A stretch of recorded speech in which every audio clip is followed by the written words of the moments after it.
Gente querida do meu coração, a paz. Amo vocês, estou muito feliz de ter você aqui. Isso demonstra que você está interessado na tua própria salvação. Você está interessado em conhecer mais do Senhor. Vamos ler 1 Coríntios 10? Karen, abre aí. 1 Coríntios 10. Diz assim, a partir do verso 12, ok? 1 Coríntios 10, 12. Diz assim: Aquele, pois, que pensa estar de pé, vigie para que não caia. Olhe para que não caia. Presta atenção para que não caia. Aquele que está de pé, presta atenção para você não cair. Jesus ele está falando isso para a gente através do apóstolo Paulo, porque existem pessoas que se consideram super crentes, alcançados pela graça. Sou demais de santo e já estou no nível muito superior a todos vocês, então eu não caio mais. E aí a pessoa ela começa a flertar com o diabo. Satanás ele é inteligente. Eu lembro de uma historinha que contam de uma irmã, a irmã Márcia. E a irmã Márcia, ela era conhecida por ela não reclamar de ninguém, ela só falava bem. E um dia, para tentar pegar a irmã Márcia, chegaram e falaram: Irmã Márcia, o que você acha do João? Ah, ele é muito simpático. E a Maria? A Maria é muito fofa. E o que a senhora acha do diabo? Aí ele olhou e falou assim: o diabo? Olha, ele é excelente em perturbar a vida dos cristãos. Ele é um gênio do mal. É verdade, ele é um gênio. Ele não vai chegar para você vestido de chifres vermelhos, seta de tridente e o espeto na mão. Ele não vai fazer isso. Satanás ele vai chegar para você disfarçado de anjo de luz. Ele vai chegar para você disfarçado de algo bom que te agrada.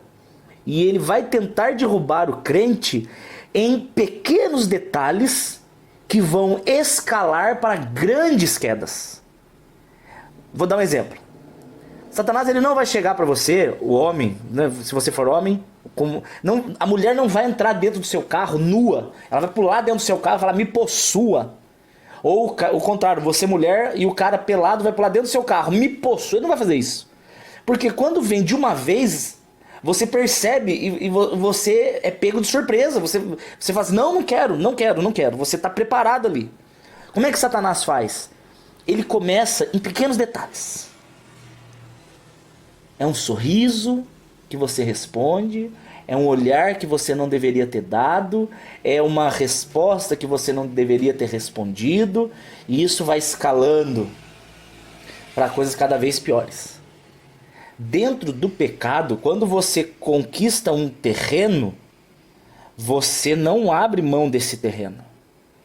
A tendência é cada vez você conquistar mais terrenos. Vou explicar. O namorado e a namorada, que eles nunca beijaram na boca, por exemplo. Se eles derem um beijo na boca, aquilo é um terreno conquistado. Eles avançaram. Eles não voltam mais. Esse é o problema, eles não voltam mais. Porque quebrou-se uma barreira da vergonha, do desconhecido. A experiência trouxe uma satisfação que gera um hábito, gera um vício.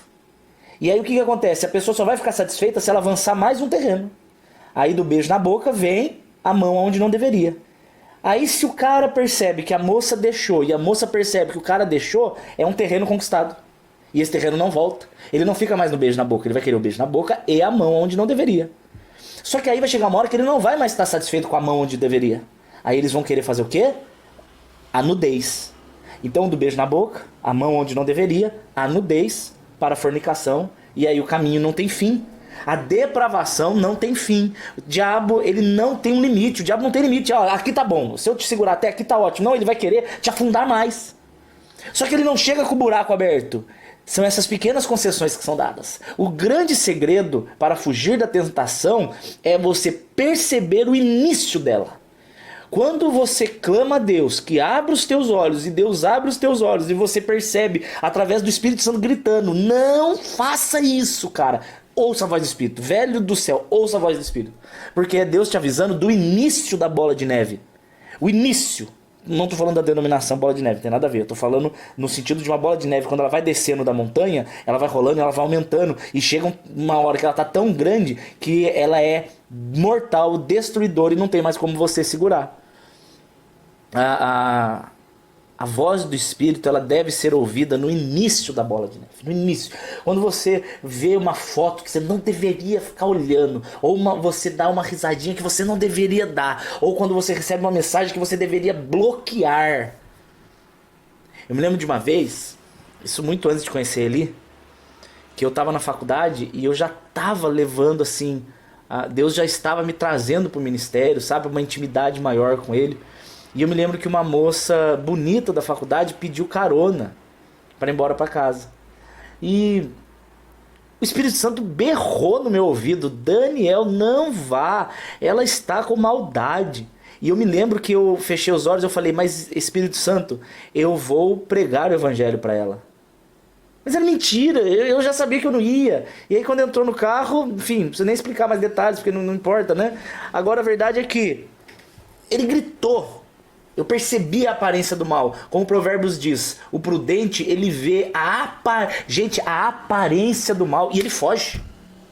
Senão, é como o Alê disse, um abismo chama outro abismo. As tentações, elas são insuportáveis quando elas se tornam descontroladas. Mas elas são perfeitamente controladas quando percebidas de início. Você já viu, você já leu O Pequeno Príncipe? De Antoine de Saint-Exupéry? Tem uma parte que eu achei muito interessante daquele livro, quando ele está falando sobre o baobá.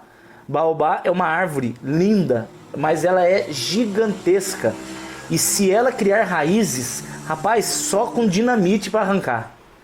Porque a raiz dela é extremamente profunda e forte, sendo maior até que a própria árvore. Só que se você pegar um baobá quando ela está na sementinha, você puxa, uma criança puxa, ela puxa com os 2 dedinhos e arranca. Então a tentação ela é vencida quando arrancada de início, cara. E é isso que ele está falando aqui. Olha, queridos, aquele que está de pé, cuidado para não cair. Porque às vezes tem muita gente que está de pé que acha que aguenta encarar. Não, você não encara. Tentação você não encara. Você encara a acusação, você encara ansiedade, você encara culpa, você encara medo, tudo isso você encara. Quando ele chega, você volta com a palavra de Deus. Você vai, você ataca. Se ele te chama de pecador, você responde, por exemplo, Romanos 8:1. Não tem acusação para os que estão em Cristo Jesus. Se vem algum trauma de infância, querendo definir quem você é, você vai falar, não. Estou em Cristo, sou nova criatura. 2 Coríntios 5:17. As coisas velhas se passaram, eu não sou mais essa pessoa. Você responde, estou ansioso, estou nervoso, meu Deus do céu. Aí você vai ler Jeremias 29:11. Eu que sei os planos ao vosso respeito, um plano para te dar fim bom, para te dar paz. Então você encara esse tipo de ataque do diabo ou da sua própria carne, você encara. Medo, ansiedade, tristeza, culpa, acusação, isso você encara. Mas olha o que o apóstolo Paulo fala sobre as tentações. 2 Timóteo 2:22, ele fala assim: Timóteo, foge das paixões da mocidade. Foge. Tentação não se encara, tentação foge. Sai de perto. Não fique tentando tirar uma queda de braço achando que você é o super espiritual. Cara, existem coisas que eu não faço. Por exemplo, se eu for pastor de igreja, eu jamais vou fazer gabinete com uma mulher sozinho, em casos específicos. Se é uma mulher solteira ou se é uma mulher casada, isso não interessa. Mas se for uma mulher que me atrai, eu não posso fazer o gabinete com ela, não posso. Por quê? Porque eu não sou super-homem. E se eu briguei com ele naquele dia? E se naquele dia, por algum motivo, eu acordei, comi, no dia anterior, eu comi muito ovo de codorna, com guaraná e catuaba e amendoim, e eu acordo daquele jeito e a minha esposa não, e aí eu vou pra igreja e chega a irmã dentro do gabinete. Por que passar por isso? Qual a necessidade de passar por isso? Se você está assistindo uma série e essa série te provoca, qual a necessidade de continuar? Se você está conversando com alguém e uma conversinha que não está levando para um caminho bom, você está percebendo que aquilo lá está te atrapalhando, e não vem dar uma de inocente, porque o Espírito Santo grita. Aí você sabe que o negócio tá esquisito, você tá percebendo, por que insistir? O diabo, ele vai te dar desculpas. Não, eu vou pra balada porque eu vou evangelizar na balada. Mentira, mentira, mentira. Ah, pastor, você não acredita nisso? Eu falei, olha, pode ser que alguém já tenha feito isso? Claro que pode. Pode ser que alguém já tenha se convertido numa balada? Pode ser que alguém chegou lá pra pregar mesmo? Pode, claro que pode. Tudo é possível. Mas eu nunca vi. Eu não conheço. Eu não conheço. O que eu vejo são pessoas tentando dar desculpas para justificar uma permanência no pecado. E aí, o que a Bíblia está dizendo? Foge. Não é para encarar. Você está criando uma jiboia. Eu já contei essa história da jiboia. Do cara que achou uma jiboia no mato, trouxe para criar como pet, e todo dia a jiboia deitava do lado do cara. Todos os dias a jiboia deitava do lado dele. E ele achava que era carinho, ela deitava para dormir junto com ele. Na verdade, um amigo dele falou para ele, cara, devolve pro mato urgente essa cobra. Ela não tá deitando do seu lado porque ela te ama. Não é para dormir com você, é porque ela tá medindo para ver a hora que você vai caber dentro do estômago dela, para ela te engolir. Assim é com a tentação, ela começa a parecer uma coisa linda. Aí você justifica, mas eu tô tão carente, mas eu tô tão triste, eu tô tão cansado, essa pessoa me entende tanto. Eu tô precisando de um momento desse, eu só vou ali encher a cara pra afogar um pouco meu estresse, eu tô muito estressado. Eu só vou tomar 10 copinhos de pinga aqui pra dar uma... Aí a pessoa perde o controle, aí a pessoa é dominada, aí a pessoa cai no buraco. E aí o buraco chama outro buraco. Não resolve os problemas. Então foge das tentações. Quero falar um pouquinho sobre as tentações. Olha que interessante. Você vai ver aqui no verso 12. Tiago capítulo 1, verso 12. Diz assim: bem-aventurado o homem que sofre tentação. Opa! Então ser tentado não é sinal de que você não está com Jesus. Eu já vi pastores dizendo que existe um estado possível onde você chega e você não vai mais ser tentado. Isso nem me tenta mais. Eu nem ligo mais para isso. Eu lembro de um grupo de jovens que uma vez o tio Eros, o pastor Eros, estava pregando sobre sexualidade. E sobre a questão de que sexualidade não é pecado, né? Você ter desejo no sexo oposto é uma bênção. Graças a Deus por isso. Deus te fez para isso mesmo. Mas tudo tem uma hora, tudo tem um momento, né? E aí o menino virou e falou assim: ô tio, eu leio tanto a Bíblia que eu nem penso mais em sexo. Aí o tio Eros falou: tá errado, cara. Pelo amor de Deus, a sua futura esposa não vai ficar muito feliz com isso, não. É para você desejar o corpo alheio, né? No sentido do sexo alheio, não desejar todos, óbvio, mas você ter esse desejo para que no seu casamento você tenha uma vida sexual saudável. Isso é tão importante quanto ter uma vida de oração saudável, uma vida financeira saudável, uma vida emocional saudável, enfim. A vida sexual é bênção, né? Deus que fez. Por isso que encaixa tão direitinho. Que coisa bem bolada, nem glória a Deus. Ô Jesus, obrigado. Deixa pra lá, né? Porque senão eu já começo a falar besteira aqui, eu tenho que me controlar. Mas quando é culto de casais eu não controlo não, mas daí também não vai ter criança assistindo, né? Então vamos mudar de assunto. Então ele fala aqui: bem-aventurado o homem que sofre tentação. Ser tentado é bom. Sabe por quê? Porque muitas vezes a tentação é uma tentativa, por isso o nome tentação, do diabo te derrubar. O diabo ele deixa em paz quem é dele, ele perturba quem não é dele. Tem pessoas que falam: nossa, eu não estou sendo perseguido. É porque você não está causando nenhum tipo de incômodo no reino das trevas. Analisa a tua vida. Se você não está sendo perseguido, se você não está sendo injuriado, se você não está sendo maldito, tá? Eu não estou falando que você é maldito, eu estou falando maldito, maldizerem sobre você. Se você não está sofrendo nenhum tipo de ataque, nenhum tipo de tentação, nenhum tipo de perturbação, seja de parente, de vizinho, de quem for, de chefe, tem alguma coisa errada com a tua vida cristã. Porque a tua vida cristã, ela tem que incomodar o inferno. E incomodando o inferno retalhará. E uma das formas de retaliação, como ele não pode me tocar, né, de acordo com 1 João capítulo 5, verso 18, diz que o maligno não toca aquele que é nascido de Deus, Satanás não te toca, ok? Você será tentado. Imagina a tentação como uma figura de você estar... Eu vou desenhar aqui. Você está...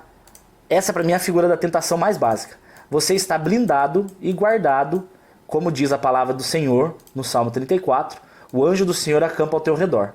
Então ele cria no teu entorno um ambiente de proteção e de cuidado ao teu entorno.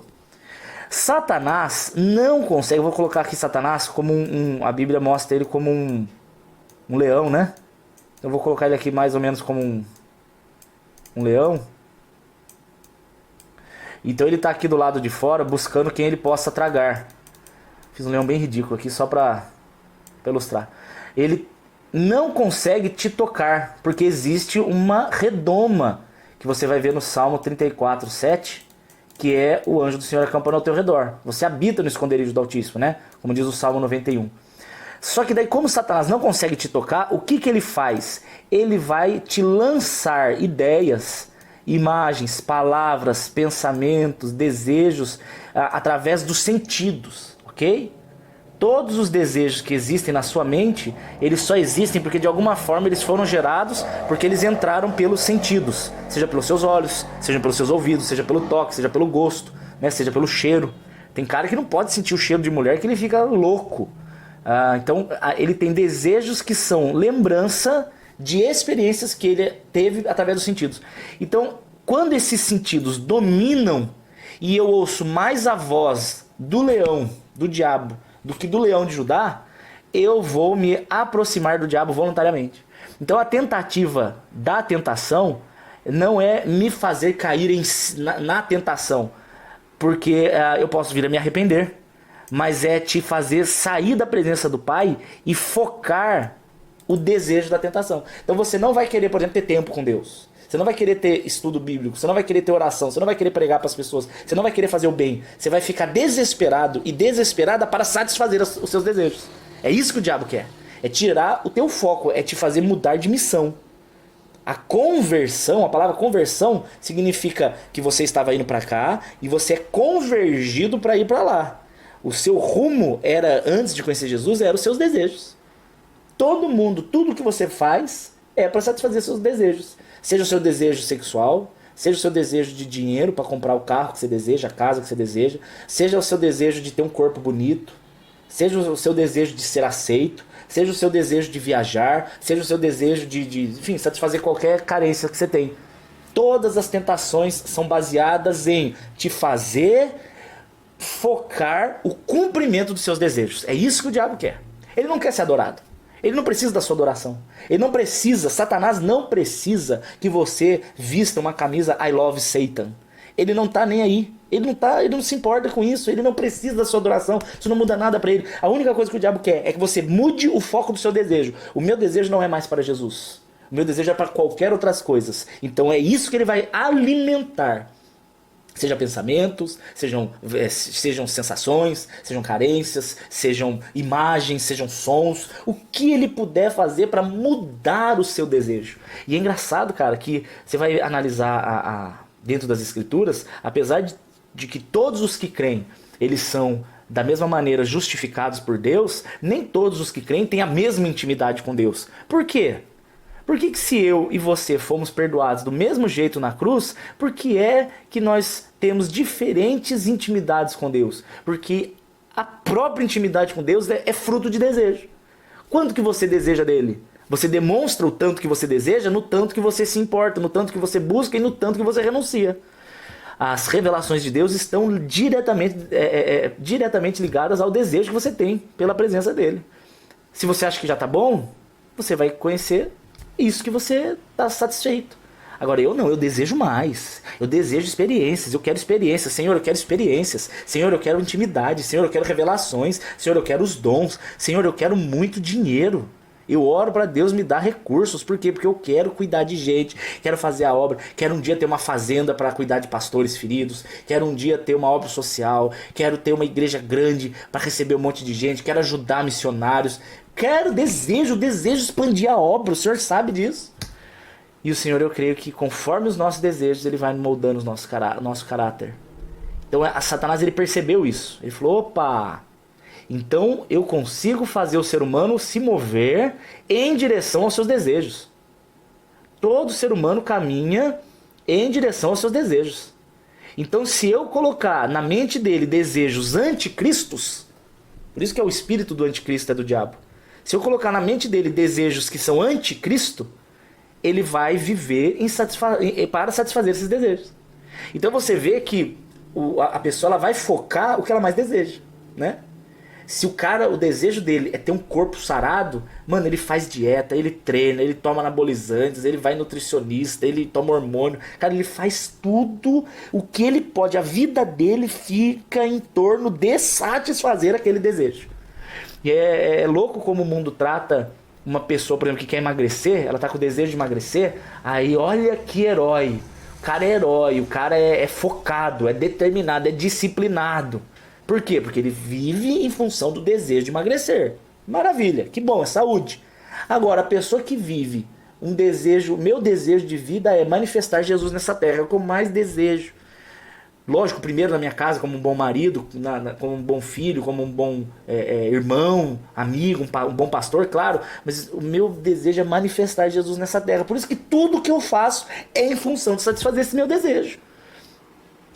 Ontem voltei de São Paulo 3 horas da manhã, cansado, 2 horas de estrada, fui chegar aqui 2h30. Pregação, sem cobrar, sabe? Sem se importar com essas coisas. E por quê? Por quê? Porque eu sou louco? Porque eu sou masoquista? Não, porque eu tenho um desejo, satisfazer a vontade do meu Senhor. E satisfazer a vontade do Senhor satisfaz o meu desejo. Então Satanás quer mudar. Ele quer fazer você desejar as coisas que te afastam de Deus. E só para concluir o raciocínio, o mundo olha uma pessoa que tem desejo por emagrecer como uma pessoa disciplinada. Mas ele olha para mim, por exemplo, que tem o desejo de satisfazer as vontades de Deus, como um fanático, né? Aí eu sou um radical, um religioso. O outro é um disciplinado, mas você é um religioso. Mal sabem vocês, esses caras que dizem isso, que eu sou absolutamente feliz. Deus sabe, andar com Jesus é delicioso, velho. Eu gosto de uma frase do Billy Graham, que ele diz que se ele descobrir que o evangelho é uma mentira e que Jesus não existe, que Deus não existe, ele viveu uma vida feliz. De qualquer forma, ele viveu uma vida muito feliz e satisfeita. Ele viveu bem. Agora, se Jesus for a verdade e Deus for a verdade, o final da sua vida é desesperador. Se você não crê, é desesperador. Para mim, que creio, se for tudo mentira, eu vivi feliz. Mas se for tudo verdade, você que não creu, está eternamente apartado. Misericórdia. Então, o que nós temos que entender? A tentação é para mudar o foco dos seus desejos. Esse é o ponto. Analisa as propostas que te fazem, as conversas que te fazem, o que elas estão te levando a desejar. E aí você entende se ela é de Deus ou não. Mas bem-aventurado é o homem que sofre tentação. É sinal de que você incomoda o inferno. Por quê? Porque quando você for provado, olha só, a tentação aqui é uma forma de prova. Você receberá a coroa da vida, a qual o Senhor tem prometido aos que os amam.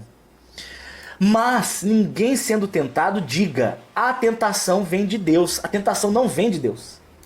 Deus não tenta, Deus prova. Existem tentações que são provas, mas essas provas não vêm de Deus. Essa em específico. Deus prova de outras maneiras, tá? Principalmente na prosperidade, viu? A maior prova que eu vejo não é quando Deus está em silêncio ou quando você está no deserto. As maiores provas são quando você tem recursos na mão. As maiores provas são quando você recebe o holofote, quando você começa a receber aplauso, reconhecimento, quando você começa a aparecer, quando você começa a ter resultados. Eu conheço meninos e meninas que começaram muito bem e quando alcançaram o sucesso que tanto queriam, trouxeram a glória para si mesmos. Eles foram provados na abundância e foram encontrados como rejeitados. Porque no deserto a gente não tem pra onde correr a não ser para Jesus. Mas na provação é muito fácil de ficar tão alegre que se esquece de Deus. Então, de certa forma, aqui eu não vou falar de provas hoje, a gente fala sobre outro dia, mas eu vou falar da tentação em si, ó. Ninguém sendo tentado diga, é de Deus que eu sou tentado, porque Deus não pode ser tentado pelo mal. E ele mesmo não tenta ninguém, não é do caráter dele, Deus não tem esse caráter tentador. Olha aqui, cada um é tentado quando é atraído e engodado, eu não disse engordado para você não pensar que sou eu, engodado pela sua própria concupiscência. Gente, não é concupiscência, tá? É concupiscência. Eu vou explicar para vocês o que é isso na forma de um desenho. Está aqui, ó. Engodar é o ato de você pegar o peixinho. Aqui tem um peixinho, tá? O Procurando Nemo. Ele está aqui lindinho. E o peixinho está feliz e ele encontra um anzol. E esse anzol, para atrair o peixe, ele tem que estar municiado de algo que atraia o peixe, ok? Então ele vai colocar aqui, por exemplo, uma maçã, uma cereja. O peixe vai ignorar totalmente. Então Satanás ele faz o quê? Ele não vai me engodar. Engodar é esse ato de enganar com uma isca. Ele não vai me engodar com o que eu ignoro. Ele não vai fazer isso. Ele vai colocar na minha frente o quê? Ele vai colocar um anzol diferente. Ele vai colocar um anzol com algo que me interessa. No caso do peixinho, ele vai colocar uma minhoca. Aí o peixinho vai querer. Então aí ele vai ser atraído. Quando ele diz assim, cada um é tentado quando é atraído e engodado pela própria concupiscência. Gente. Opa. Aqui. Concupiscência, de acordo com a Bíblia, significa, vou mostrar aqui para vocês nunca mais esquecerem. Desejos desenfreados da carne. Deixa eu aumentar aqui para caber tudo. Concupiscência é desejo desenfreado da carne. Esse peixe não era atraído pela cereja, mas ele foi atraído pela minhoca. Só que se você pegar e colocar aqui Nossa, fiz ao contrário, peraí. E se você chegar aqui e você colocar um lindo e fofinho coelhinho da Páscoa que trazes para mim, tá repreendido, a Páscoa é Jesus. Aqui, ó, o coelhinho bonitinho. Ele vai ser atraído pela minhoca? Não, a minhoca para ele não interessa, mas a cereja vai crescer o zoinho do coelho, que ele vai ficar com o zoião estatelado para pegar a cerejinha. O que isso quer dizer? Quer dizer que a minhoca é a concupiscência do peixe e a cereja é a concupiscência do coelho. Ela ativa esse desejo desenfreado. Já a minhoca ativa a concupiscência do peixinho. Por quê? Porque o desejo desenfreado dele é pela minhoca. Isso quer dizer que Satanás ele vai usar para nos atrair aquilo que de fato ativa a nossa concupiscência. Então, por exemplo, eu não tenho desejos homossexuais. Não tenho, graças a Deus por isso. Eu nasci com desejos no sexo feminino. Então Satanás não vai me tentar com um homem bombadão. O homem bombadão para mim é como se fosse a cereja pro peixe. Ele vai ignorar totalmente.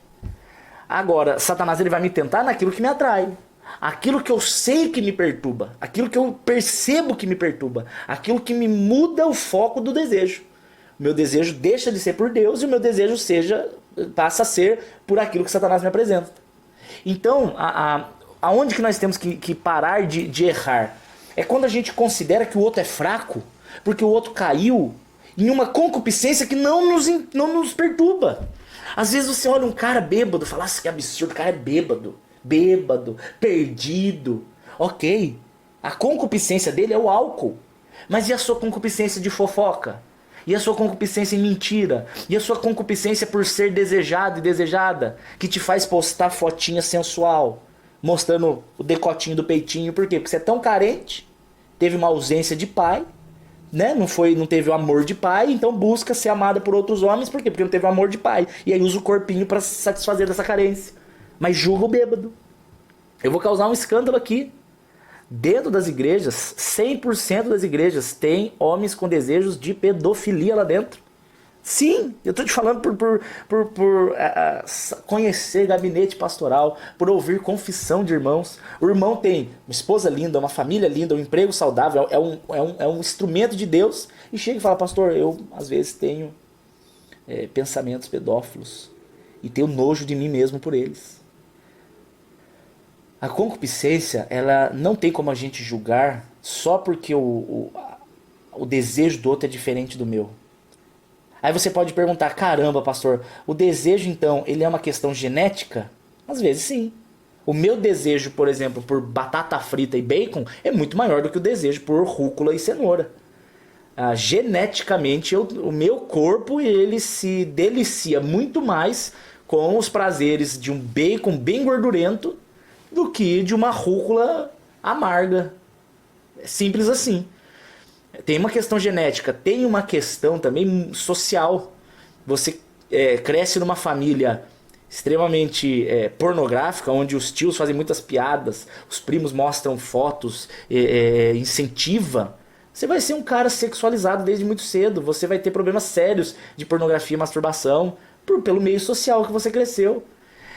Você vai ver, cara, que filhos de pastor sofrem com esse estigma e eles passam a ter uma aversão, às vezes, às coisas do evangelho, porque eles crescem no meio onde os filhos dos pastores são extremamente cobrados e julgados. Então eles passam a ter concupiscência das baladas, da zoeira, da prostituição. Por quê? Porque o meio social onde eles cresceram os incentivou a fazer isso. Então a concupiscência ela pode ser de origem genética, ela pode ser de questão social, ela pode ser por alguma ausência, tá? Eu vejo que meninas que são sexualizadas desde muito cedo, elas têm problemas sérios de relacionamento, elas têm essa necessidade de ser desejada. Muitas delas, para não dizer todas, elas não tiveram amor de pai. Então elas tentam trocar esse amor de pai de outra forma, sabe? O cara, quando ele, por exemplo, ele é criado pela mãe, em muitos casos, não todos, ele tem uma postura mais afeminada, tá? Eu não estou dizendo todos, tá? Existem, a grande maioria, eu acho que não, mas existem casos. Eu conheço cara que ele dizia tudo no feminino.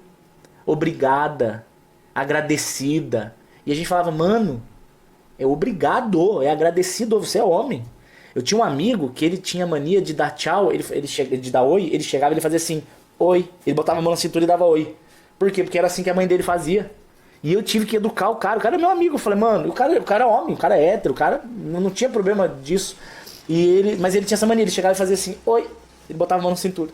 E eu, cara, eu educava o cara, falava, mano, endireita essa cintura, velho. Levanta, é jóia, e aí, galera, beleza? Não tem nada de fazer assim com a mãozinha, velho.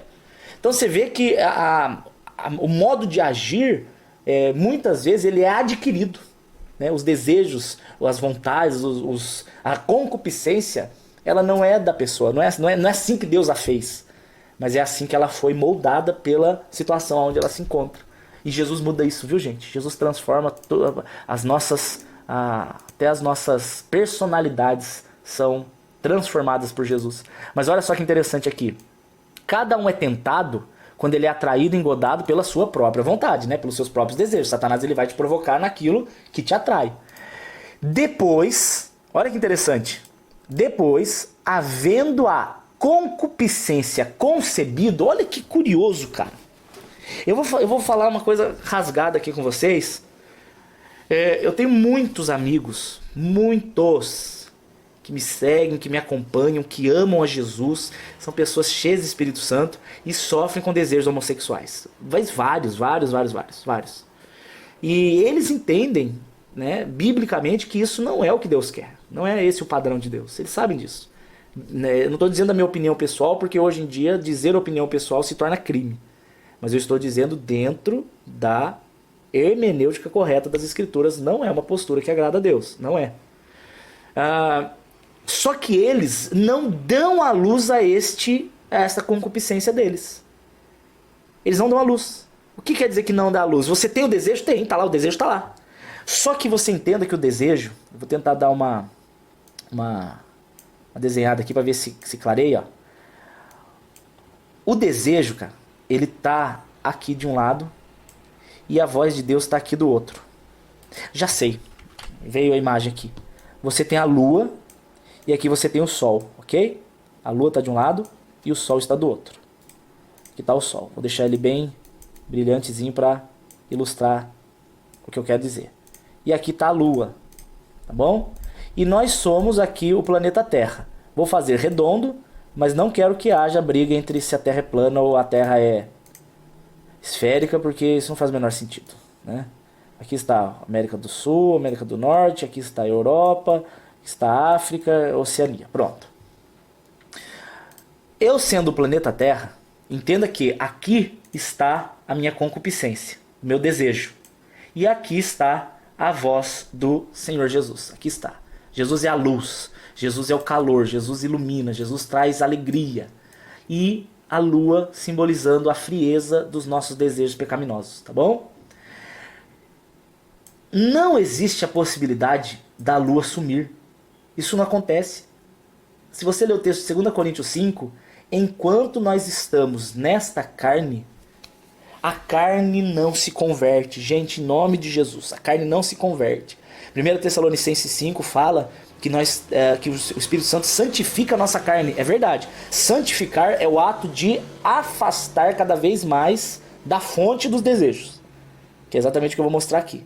Mas ele não anula, tá, os desejos da carne. Isso não anula. Isso nunca vai acontecer. Só na glória. Jesus na cruz nos livra da penalidade do pecado, que é o inferno. A santificação, que é o processo em vida, está nos livrando, presta atenção no gerúndio, do poder do pecado, que é esse poder da tentação. E a glória eterna nos livrará da presença do pecado. Os 3 P's. Penalidade, poder e presença. Penalidade, já fui liberto, passado. Poder, estou sendo liberto, santificação. Quanto mais eu me santifico, mais eu me livro. Quanto mais eu busco a Deus, mais eu me afasto dos pecados. Então é um gerúndio, é algo que está acontecendo. Aquele que começou em vós uma boa obra está aperfeiçoando diariamente. Filipenses 1,6. E lá na glória eu estarei livre, enfim, da presença. Não terá nem o pecado.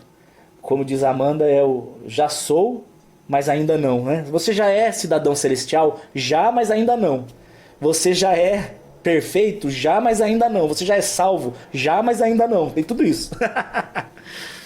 Mas vindo aqui, ó, o que ele está querendo dizer sobre a concupiscência concebida? A concupiscência não vai mudar. Ela sempre vai estar lá. Só que, quanto mais eu desejo as coisas de Deus, mais eu vou caminhando em direção à luz, mais eu vou caminhando em direção ao sol, mais eu vou me aproximando dele. Achegai-vos a mim, vós de coração impuro, eu vou santificar vocês, eu vou lavar vocês, eu vou curar vocês. E aí quando a terra chega perto do sol, ela fica mais quente, ela fica mais iluminada. Nossa, a terra ficou um super saiyajin. Ela se elevou a super saiyajin. Quem assistiu Dragon Ball vai entender. A lua, ela nunca vai deixar de existir e a concupiscência nunca vai deixar de nos atrair. Mas conforme eu me aproximo do Senhor, a voz da lua, que aqui é uma simbologia para a voz da concupiscência, ela vai ficando cada vez menorzinha. Ela está lá, ela existe, mas ela está lá longe, ela está pequena, ela não me atrai tanto. O problema é quando a concupiscência ela é concebida. O que é a concupiscência concebida? É quando eu vou negando e ignorando a voz do Senhor. Eu vou negligenciando a minha higiene espiritual. E eu vou me permitindo que o coração seja endurecido pelo engano do pecado. Como diz aqui, ó, Hebreus 3. Hebreus capítulo 3, ele fala isso, ó. Não endureçam os vossos corações, como na provocação da tentação. Olha só, exortem-vos uns aos outros todos os dias, Hebreus 3,13, durante o tempo que se chama hoje, para que nenhum de vocês se endureça pelo engano do pecado. Porque nos tornamos participantes de Cristo se retivermos firmemente até o fim o princípio da nossa confiança. Então, traduzindo para uma linguagem mais moderna, se eu sou avisado pelo Espírito Santo que aquilo é pecado e eu ignoro e eu começo a me inclinar para as coisas da carne, as coisas da carne vão endurecer o meu coração. Por isso que eles falam, amados, exortem uns aos outros. E o problema é que hoje o politicamente correto tem estragado essa exortação. Você foge de amigo que só te elogia, foge. Isso não é amigo, isso é bajulação. Pessoas que só gostam de elogios, pessoas que apagam todos os comentários contrários, pessoas que apagam críticas, não são pessoas sábias. Pessoas que buscam amigos que bajulam são pessoas que não vão crescer. Exortação é uma função básica daqueles que amam a Deus. É uma função básica. Eu tenho que amar e corrigir quem eu amo. Essa correção é para quê? Para trazer a pessoa de volta. Cara, você está se inclinando para as coisas da carne. Volta para as coisas do Espírito. E olha só o que ele fala aqui no 1 Coríntios capítulo 10. Oh meu Deus, perdi. Não, desculpa, é o Tiago 1 que eu estava lendo. E depois, se a concupiscência for concebida, aí dá a luz ao pecado. Você viu que ele não considera a concupiscência em si como um pecado? Então os meus amados, por exemplo, que eu estava comentando, alguns deles com desejos homossexuais. Mas os caras, a maioria é menino, tá? Tem menina também, mas que eu vejo lutar contra são muito mais meninos. Pode ser que pela liberdade de falar comigo que sou homem, entendo, né? Tá certo. Normalmente o homem fala com o homem, a mulher só fala com o homem em caso extremo, né? No meu caso é mais tranquilo porque eu mostro tudo pra Elinéia. Eu não tenho segredos com a Elinéia, então isso facilita. Mas de qualquer forma, ele luta contra aquela concupiscência. Ele fala pra mim, pastor, eu tenho desejo por assistir uma pornografia homem com homem, eu tenho esse desejo. O desejo tá lá. Mas ele não coloca isso em prática. Ele não fica preso nas fantasias dele. Ele não fica preso nas elucubrações. Ele não fica preso na internet, no vídeo. Ele não fica preso. O desejo tá lá. A lua tá lá quietinha, mas ela tá lá. Ela não some nessa carne. Aí isso não é pecado. Ter desejo não é pecado. Interessante isso. O pecado é quando essa concupiscência, a voz dela nos conquista. Aí nós damos ouvidos a essa voz. Aí se nós dermos ouvidos a essa voz, aí essa voz dá a luz ao pecado. Aí vem a possibilidade de colocar em prática o desejo da concupiscência. Tá acompanhando? E se você der a luz a esse pecado, aí o pecado consumado gera a morte. Você entendeu isso aqui? Que louco? Então veja bem, eu sou casado, vou pegar eu como exemplo. A Elinéia é a mulher mais linda que eu já vi. Eu estou dizendo isso diante de Deus. A Elinéia é maravilhosa, ela parece uma pintura, ela parece uma boneca de cerâmica. O cheirinho que ela tem, ela é maravilhosa. Eu não vou ficar dando detalhes para nenhum marmão de bunda mole ficar desejando minha mulher, né? Eu dou uma porrada na cara de vocês se falar com a minha mulher. Ai, pastor, você tem que orar pelos que perseguem. Eu oro pelos que perseguem, mas se mexer com a Elinéia, eu quebro os seus dentes no murro.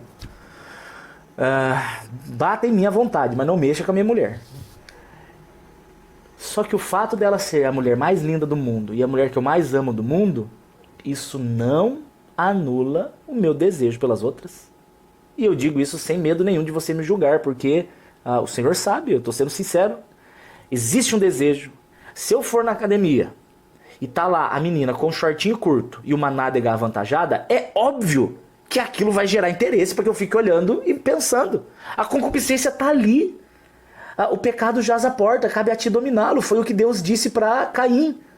O pecado tá ali. A bundura da academia tá ali. Se eu for dominado pelo meu desejo, eu vou ignorar a voz do Espírito que fala para mim, Dani, foca pra anilha, levanta os pesos e não olha para lá. Eu lembro de um amigo meu que uma vez entrou na academia, um bombeiro bombadão lá, ele entrou e na frente dele foi uma mulher que era muito bonita lá na academia, e ela ficou na frente dele, ele tava fazendo exercício pro bíceps, e a hora que ela chegou eu falei, nossa, o irmãozinho rodou.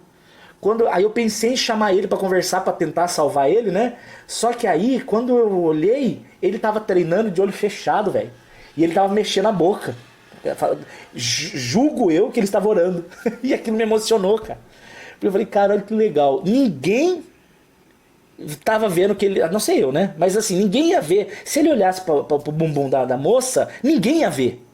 Mas ele queria, ele fez, fiz uma aliança com o meu Senhor para não colocar os meus olhos em coisas más, é o que diz as Escrituras. Então ele fez uma aliança com o Senhor para não colocar os olhos dele nas coisas más. E ali é más porque é pecado, porque não é má, é bom demais, né, gente?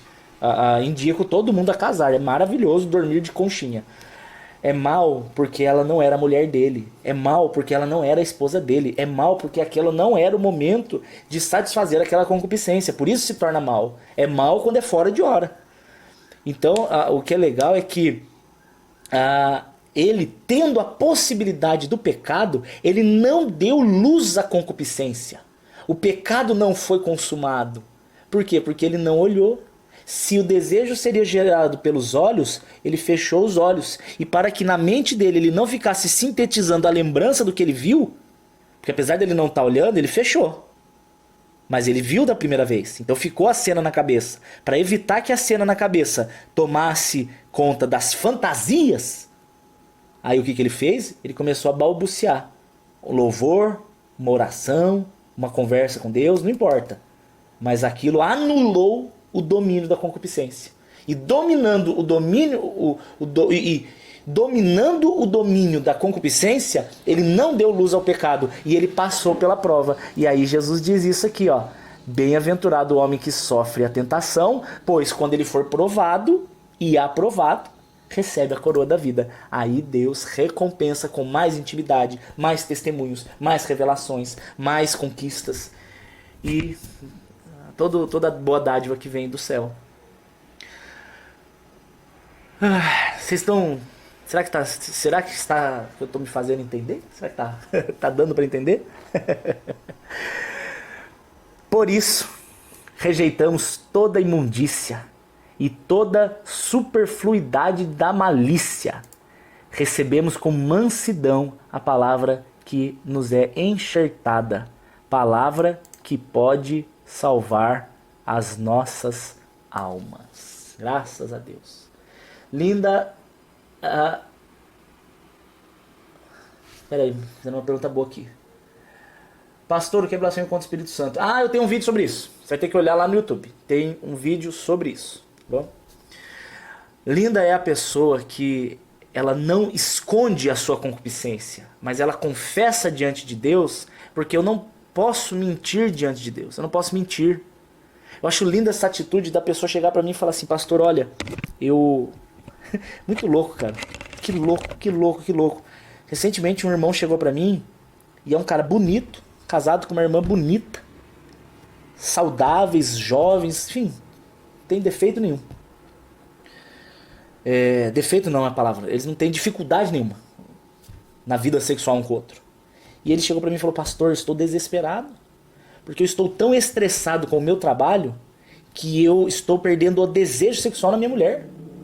E eu estou precisando assistir pornografia para ficar excitado para ter relações com ela. O que eu faço, pastor? Eu falei: cara, na verdade, o sexo, a alegria, a paz, a coragem, a ousadia, todos esses sentimentos bons, todas essas atitudes saudáveis que nós todos queremos, elas não são frutos que devem ser procurados em si mesmos. Se eu pegar uma planta, se eu pegar uma arvorezinha e um tomateiro, o que eu tenho que fazer ali? Eu quero tomates. Para que eu colha tomates, o que eu preciso fazer? Eu preciso plantar numa terra saudável, com água, com nutrientes. Se ela está bem plantada, naturalmente o tomatinho nasce. Então a verdade é que muitas vezes o problema que você está tendo de sexo no seu casamento, o problema que você está tendo de ousadia, falta de ousadia, de medo, de depressão e ansiedade, quando não é doença, tá? É porque na verdade está faltando estar bem enxertado. Então qual foi o meu conselho para ele? Amado, você vai pegar a sua esposa e vocês vão ter momentos de amizade um com o outro. Combinei com ele de uma vez por semana ele levar ela para jantar. E aquele dia é dele e dela. Eu não vou falar o nome deles, óbvio, porque eu não sou louco, né? Você vai ter momentos junto com ela em Deus. Você vai buscar a presença de Deus junto com ela. Você vai ter esse momento você e ela. Mas eu tô estressado do trabalho. Não interessa, você vai ser homem, cara. O homem tem que assumir o compromisso. Vai chamar a mulher e vai ter um momento ali com Deus, vai ter um momento de ouvir ela. Mulher precisa falar, velho. Você tem que ouvir. E a hora que essas coisas pequenas forem ajustadas, o que acontece com o sexo? É o tomatinho que nasce, naturalmente. Flui. Não é nada forçado. Ah, mas não deu outro. Não deu um mês. Aquele problema, graças a Deus, foi resolvido. O Amado perguntou de Mateus capítulo 5, né? Se você olhar com desejo. Mas ali o que Jesus está dizendo é sobre sintetizar o pensamento. Não é você olhar... Ah, olhei, passou, beleza. É olhar e ficar ali, ó. Meu Deus, hein? Caramba, olha. Essa eu levava pra banheira e pedia um... Como é que é o nome, né? Daquele espumante chique lá, como é que é? Chandon. Essa eu levava na banheira com o Chandon. Aí já era. Você olhou e ficou preso ali nos seus desejos. Pastor, é necessário você confessar essas coisas ao pastor ou para Deus? Boa pergunta. Para perdão, você confessa a Deus, tá? 1 João capítulo 1, verso 9. Mas para cura, você confessa um pro outro. Amigo de confiança ou amiga de confiança. Tá bom? Como está em Tiago capítulo 5, tá? Ou é verso 14 ou é verso 16, é um dos dois. Beleza? Quero orar com vocês. E só para terminar, Nívia quer uma palavra para acalmar a tua mente. Nívia, deixa eu te dizer uma coisa, amada. Romanos 8, 28 diz que todas as coisas cooperam para o bem dos que amam a Deus. Todas. Muitas vezes a gente olha para o problema e a gente esquece que quanto maior é o problema, maior vai ser o testemunho a hora que ele for resolvido. Todo mundo quer ter um testemunho de Lázaro. O maior testemunho da Bíblia para mim é Lázaro. Ressuscitou, o cara morreu e ressuscitou. Mas ninguém quer morrer, né? Igual Lázaro. Ninguém quer ficar doente e morrer para ter o testemunho. Não olhe a luta em si. Começa a profetizar já sobre o testemunho que você vai ter a hora que o Senhor resolver esse problema. Busque o Senhor Jesus. Ele cuida de cada um dos seus. Ele nunca perdeu uma guerra nas quais ele entrou. Nunca. E não vai ser a sua primeira. Amados, independente do pecado que você tenha, no sentido de concupiscência que você tenha, independente do desejo que for, pode ser qualquer desejo. Se você permanecer em Jesus, encher a tua mente, encher o teu coração, você vai ser poderoso em Jesus o suficiente, através do poder do Espírito, para dizer não e parar de cair nesse pecado. Eu quero orar por você agora, em um minuto. Senhor Jesus, não aceitamos as nossas concupiscências nos dominarem. Não aceitamos, Jesus. Sabendo que o Senhor é o Deus do impossível, Senhor. Sabendo que o Senhor é o Deus de milagres, um Senhor poderoso. Pai, nos capacita, nos enche do Teu Espírito, Pai. Não só encher, mas transbordar. Queremos transbordar, Pai. Para a gente parar de ser escravo e vítima dos nossos próprios desejos. Queremos ser senhores dos nossos desejos. Queremos, em Teu nome, Pai, dizer não. E os nossos desejos vão nos obedecer. Porque o nosso maior desejo será pela Tua presença, Pai. Tem pessoas aqui que pecaram e estão se sentindo absolutamente culpadas. Se você confessar a Jesus agora o seu pecado, confesse a Deus, clamando por misericórdia, e eu posso te dizer, diante de Jesus Cristo, que o sangue de Jesus te perdoa e te purifica e não há mais acusação. Dos seus pecados não me lembro mais, diz o Senhor, Isaías 43, 25. Amém? Encha o teu coração do Espírito e os seus desejos e pecados morrem de fome. Amém? Gente, só para terminar, em 40 segundos, vou deixar aqui o Pix, porque essa obra não para, vai virar gasolina pro carro, vai para continuar as viagens, para continuar a obra, para continuar cuidando de gente. Se você quiser fazer parte, está aqui. Se você quiser me avisar, eu faço.